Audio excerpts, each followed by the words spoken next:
Thank you very much, Linda, for that lovely presentation. Uh, we have the third and last speaker for this panel, Dr. Bassam Haddad, Associate Professor, George Mason University. Bassam is Director of the Middle East Studies Program and the Associate Professor at the School of Policy, Government and International Affairs at the George Mason. Author of a number of very significant books, Business Networks in Syria. He's also the co-editor of the Dawn of the Arab Uprisings. He's the founding editor of the Arab Studies Journal, and he has also produced an award-winning documentary film about Baghdad. He's the executive director of the Arab Studies Institute, and his presentation is on the Syrian Uprising, understanding its causes and complexities. May I welcome you, Bassam? Thank you.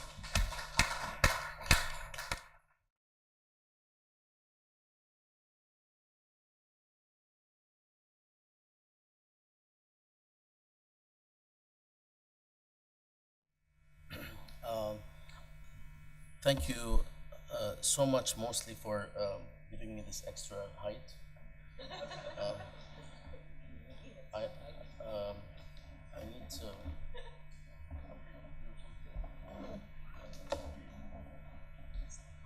Sorry.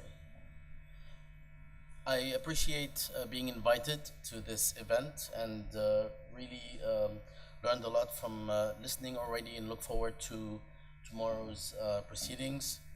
I thank the organizers for putting this together and bringing all these people together. I hope that we could have even more time for Q&A and discussion, because the Syrian question, I think, is one that does require this kind of deliberation so that we're not all in our own echo chambers. I have a slightly different title, which is the title or the provisional title of my my current book on Syria that I'm working on, and it is Understanding the Syrian Tragedy. By now, those following the news on Syria have been saturated with analysis, data, information, and misinformation on developments there since 2011. Whether we are paying attention to some or most media and sources of knowledge, or whether we woke up suddenly and started observing Syria in March 2011, or have been doing so for years or decades, we all have adopted and crystallized our narratives to some extent. Unfortunately, such crystallization is, for the most part, premature. This calls for much caution on the one hand and quite a bit of time on the other before we can definitively produce a defendable or defensible narrative. Nonetheless, existing narratives combine what we know with received and new knowledge or information on the crisis. Judging from any careful observation of knowledge production on Syria, most new information is simply made to fit our narrative rather than cause us to reevaluate or think critically about it. For very generic reasons, not just ideology and politics, we grew increasingly comfortable with what we think we know about the Syrian uprising, its causes and its dynamics, mostly because most of us are exhausted from consuming too much information. Just like someone who had a full meal, if new and better dishes present themselves, they're likely to decline for the kind of generic reasons I mentioned, not because the new ideas are not appealing. And though this is the case with just about anything we observe for an extended period of time, what distinguishes Syria or the Syrian case is that it is especially characterized with much misinformation, a media blackout, and real difficulties in obtaining and corroborating data on developments and factors across the country. Few research centers continue to operate with dignity and independence inside Syria, and outsiders must rely on sources they find politically pleasing. This does not mean that any serious analysis that seeks to be near comprehensive. This does mean that any serious analysis that seeks to be near comprehensive must be deliberately provisional in nature. Sadly, this is not the case. Most of us speak with unfounded certainty, and I am no exception. I simply try hard not to do so, but I eventually fail, because we need to say something. Like many others here and beyond, I have been observing, speaking, and writing about Syria for quite some time, not least on the uprisings and its consequences.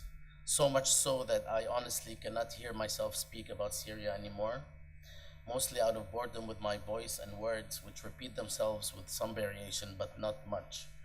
What I intend to do today, therefore, is address some methodological challenges and insights in producing productive questions and narratives about the Syrian uprising and the consequent wars. Admittedly, this is a task for a larger manuscript, which I actually am preparing as I shared, and I will leave the details to perhaps some of the Q&A questions and discussions. Before I proceed, I would like to say a few words about why I think what we are witnessing is a tragedy, because it's the basis of what I'm trying to accomplish. Beyond the mayhem, that is beyond the unthinkable fact that well more than half of the Syrian population has been displaced and that the death toll has surpassed 400,000 by all counts, the Syrian tragedy consists not in the fact that among existing contenders there are no victors. The tragedy is that there should not be any victors here, again, considering the actual contenders. In such a situation, anything short of a settlement that brings all the major parties to a table for a less than ideal compromise seems foolish, blindly partisan, and irresponsible. This is not because all these actors deserve to negotiate their way out of war crimes, atrocities, and accountability and such. It is mostly about the remaining populations whose fate is often firmly connected to them in one way or another, and about the future generations that receive short shrift in most Syria debates. I will start with addressing 3 areas of research and contention, then I'll proceed to more specific comments about factors that animate the drivers of the Syrian uprising and its dynamics.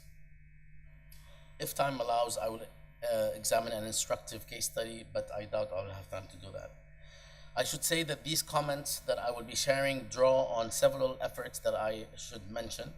First, an extensive research on Syria that I have been conducting for many, many years, mainly before the uprising.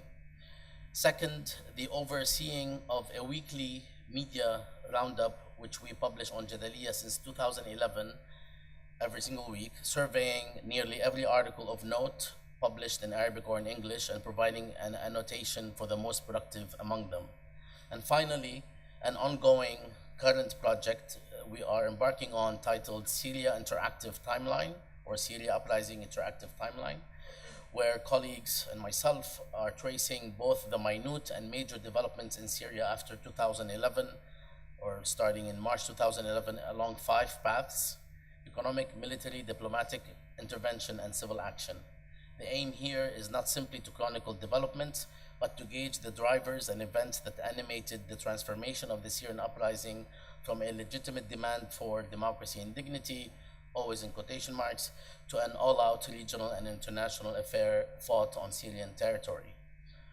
So here we go, the 3 research areas. Again, these are methodological points about understanding the causes of the uprising, its complexity, and its prospects. First, understanding the causes of the uprising. A methodological note about the complexity and pitfalls of the notion of causality is in order.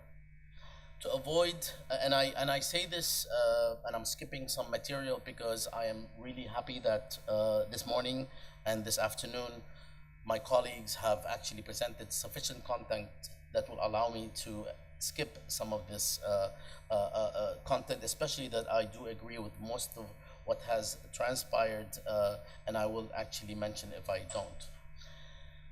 So the methodological point about complexity of the notion of causality is in order here.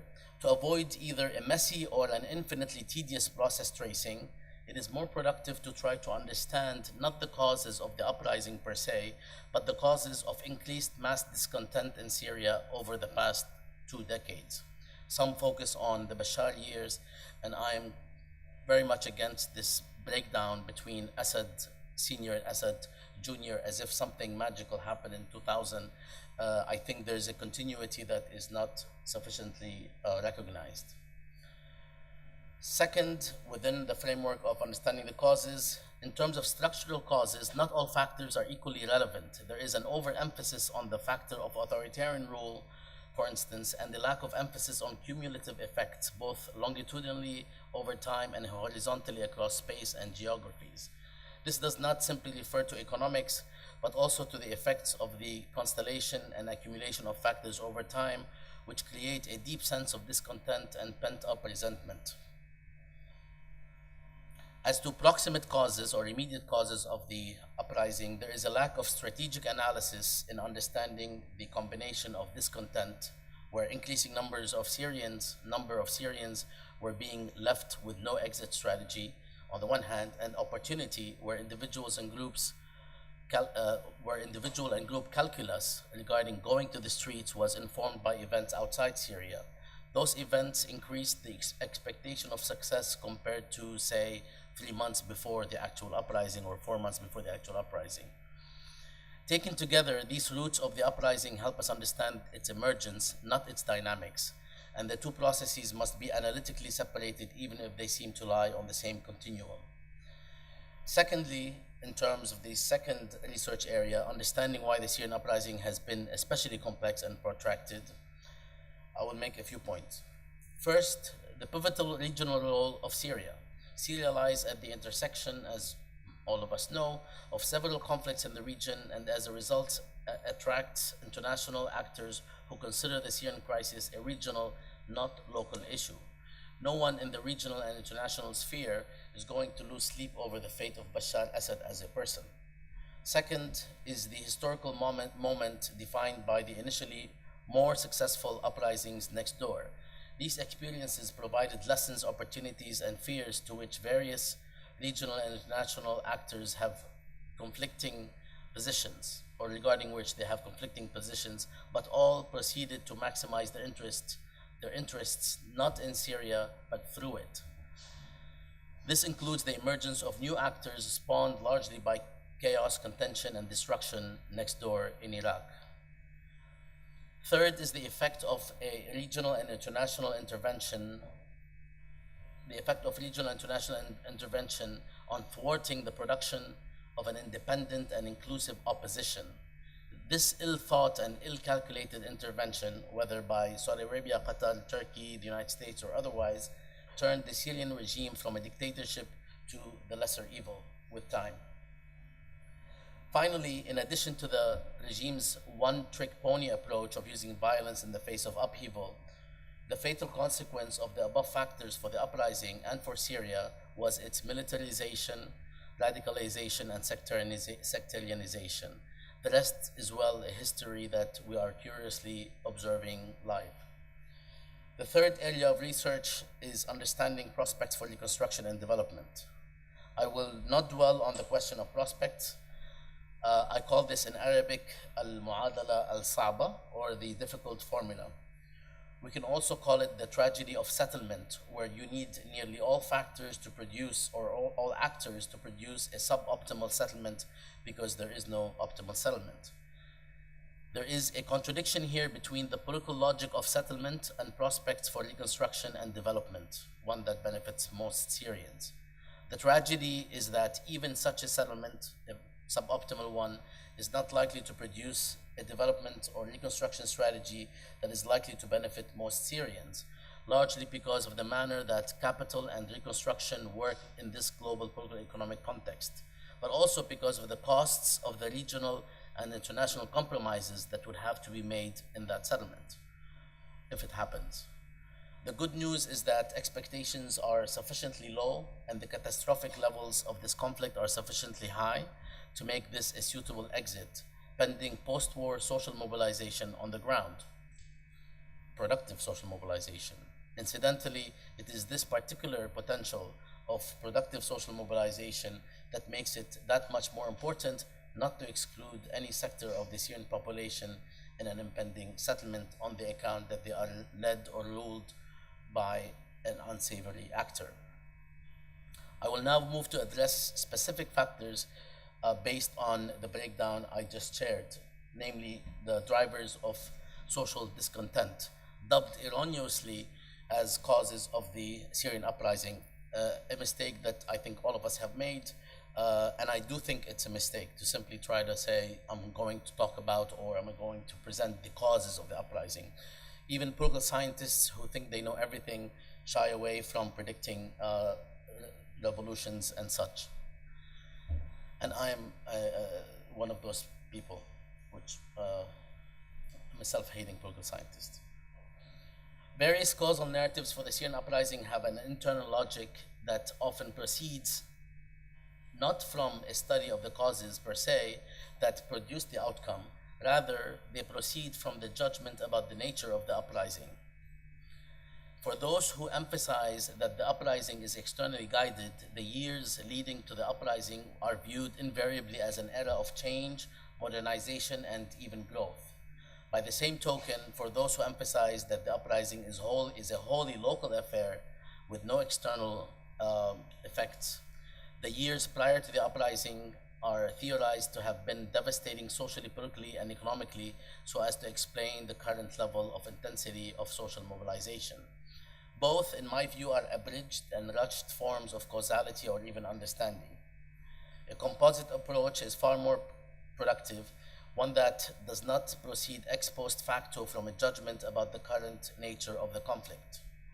Short of providing a concrete set of causes or factors that inexorably produce the uprising, a foolish explanatory undertaking, it is productive to identify some of the drivers of discontent in Syria before the uprising, and I thank Dr. Matar for giving a very important backdrop to what I will be sharing, and I will be cutting some of my points accordingly. The drivers of discontent, I'll just speak of a few. They are not exhaustive, but I think they're necessary. First, increased social polarization. A crude approach of looking at the gaps between rich and poor. This has been a result of largely, we can call them neoliberal economic policies that deepen the relationship between the regime and business actors at the expense of public provisions. Under this title, one can write an entire manuscript. Second, regional polarization within Syria, between regions within Syria, because of developmental, and that is political and institutional, and economic policies associated not only with neoliberal policies, because we tend to overdetermine neoliberal policies, but also with a gradual move away from state alliances with labor and the peasantry starting in the 1980s. Third, growing institutional atrophy related to state-society relations as reforms progressed since the late 1980s and intensified after 1998 and 2004 respectively for particular reasons that can be addressed. This atrophy of state-society relations involved the thinning out of state-society relations across the board, generically speaking, and this again has a lot of subtitles underneath or subheadings. Second, the gradual loss of support by and control of the countryside as a result of neoliberal economic reforms and shrinking of the reach and authority of the Ba'ath Party beyond the metropolitan areas. Third, the demographic growth and unemployment in this context that I just mentioned, which exacerbated an already alienated populace, especially in rural areas and small towns. Fourth, which is the fourth point, the cumulative impact of the above deepened political and economic marginalization and increased mass discontent amid two unfolding processes. One is the continued corruption on a high scale among top echelons connected to the regime, and second is the continued withdrawal of subsidies on basic foods and resources like oil and so on. And this is something that we just looked at a minute ago. Fifth, the drought and its direct impact on rural areas, causing shortages, unemployment, and displacement, and its indirect impact on cities and especially smaller towns to which families migrated. And again, this is a very pregnant factor that can be discussed further. Finally, these factors and processes proceeded in the absence of credible institutional mechanisms for protest and contestation, leaving Syrians with an unprecedented state of vulnerability towards the end of the 2000s, and there is no marked year. 2011 happened not because Syrians spontaneously rose up. There was a host of exogenous factors that made this a reality, this uprising a reality at that particular time. Taken together, these factors began in 2009, maybe a little earlier for other analysts, to set the stage for mobilization under the right circumstances, but conditions were not yet ripe for triggering local mass mobilization. This had to come from elsewhere. The Arab uprisings in neighboring countries provided the spark, but even then, not for a full-fledged mass mobilization, as Syrian society, in terms of regions and groups, was not ready to undertake such a movement. Anybody who visited Syria in 2010 would tell you this very clearly, even those, or at least some of those who support the revolution and think it's still a revolution, and it's still a good revolution, and it's still a pure revolution until now. They would actually say that. This is not for the love of the regime, as in that these factors did not make things ripe for mass mobilization. It's not for the love of the regime, but for want of a credible alternative or fear of an undesired one. These lesser evil positions and attitudes continue to animate the Syrian conflict, whether or not they are a function of manipulation, construction, or illusion. We would be missing the point if we don't consider these suboptimal and otherwise undesirable preferences in looking ahead at Syria's predicament. All this I did in 5 minutes? I have 15, okay. Wow. The broader context, I will be cutting things considerably. The broader context. Do you want to do this again? Because I was, hello? All right. The broader context. I presented the above as factors that contributed to increased discontent among most Syrian social sectors. I hesitate to consider these factors causal for the reasons I mentioned, but increased social discontent does not tell the whole story. The broader context within which the Syrian uprising took place is equally instructive as an area of research. The analytical and empirical factors that characterize the broader context can be summed up by referring to various specific factors. It's, again, not an exhaustive list, but a necessary one. I will try to be as curt as possible. First, a comment about time and space.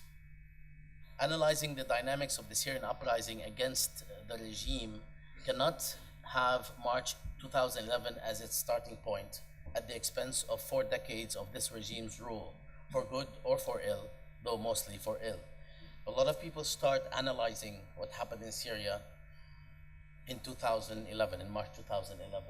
And the reason why most people do that is because this is when they started paying attention to Syria. So their approach, their gaze, their edifice of knowledge is already abridged. And that doesn't mean that people who have been observing Syria since the 80s all agree. It just means that we have lots of noise in the analytical production on Syria. Related to this, and this is the point on space, related to this, most analysts, especially newcomers, treat Syria geographically as a monolith, but Syria as a set of regions, each of which has its own characteristics and contentions which help explain or help us understand much of the dynamics during the uprising, whether it's ethnic, communal, tribal, sectarian factors, religiosity, resource endowment, proximity to other countries, and so on and so forth. It is important to understand how various regions or sub-regions or even towns and also, of course, provinces have been affected differentially by the years preceding the uprising and the dynamics of the uprising itself. Second, the Syrian uprising did not occur in a vacuum. The context, of course, is crucial. I will list a few, but only address a couple. The context involved the war on terrorism, whatever that is, or its continuation, the invasion of Iraq and its aftermath, Syria's exit from Lebanon and its implications, other uprisings, regional sectarian tensions, counter-revolutions by conservative states with external support, and so on and so forth. Not all these factors are equal in animating the uprising, and they pop in and out depending on what is happening on the ground, and usually depending on what one is trying to explain. I will highlight two crucial factors and close. The first factor I would like to highlight is the importance of understanding that the dynamics of the Syrian uprising have as much to do with the war economy and the networks, warlords, and social structures it created as much as it does with what is considered politics proper. We have not sufficiently researched or understood the weight of this factor of the war economy on the conduct and progress of the war. The kind of new structures, social structures and otherwise, that are being created as a function of the war economy have become themselves a new driver of the war in Syria.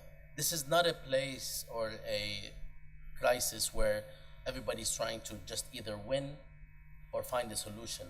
This is a place where local actors and regional actors are trying to prolong what is quite profitable in various ways, very much like the Lebanese civil war, but more complex and more devastating. The second, and of course, again, this is something that books should be written about. The second matter of context is crucial for understanding everything, in my view, about what is happening in Syria, especially the things that are always in the news, and that is literally Iraq since 2003, since the American invasion of Iraq. It is the source of a formidable set of factors that help us understand and perhaps explain the meteoric speed with which the Syrian uprising was weaponized, radicalized, and sectarianized, not least because of the regime's own doing in creating the networks and/or pathways through which local, regional, and international fighters known as jihadists entered Iraq. So much of the analysis on Syria does not take into consideration, does not take into consideration this mammoth, which refers to various groups, individuals, large in numbers in many cases, that actually were brought into Syria or went through Syria into Iraq, very much per the regime's own interests at the time, and how these, as a result of failures or successes, went back to Syria or were kicked out of Iraq and found refuge in Syria, and in 2010 or 11 were very much part of what happened early on. To those who say that the uprising had a peaceful beginning, it's not untrue in many ways, but it's untrue when we don't realize that the drivers for the kind of weaponization, radicalization of the uprising were already there. It wasn't something that happened after the brutality of the regime in repressing the protests, which it was extremely brutal, but that's nothing new about the regime. What we miss is that Iraq connection and the existence of players that made things what they are today, in addition to all the other factors. I do not have a conclusion per se, besides a set of reminders that I already shared about the importance of treating causality carefully and trying to explain the uprising. I prefer the task of understanding, actually, the uprising, to distinguish between structural and immediate proximate causes or factors, and I stress the necessity of understanding the context in all of its complexity. Only by understanding the pre-existing context and how it has impacted the Syrian conflict can we evaluate alternative narratives, especially those that lay blame on this or that singular factor, because things are far more complex, even if we hold the regime as the primary actor responsible for what has happened. Thank you.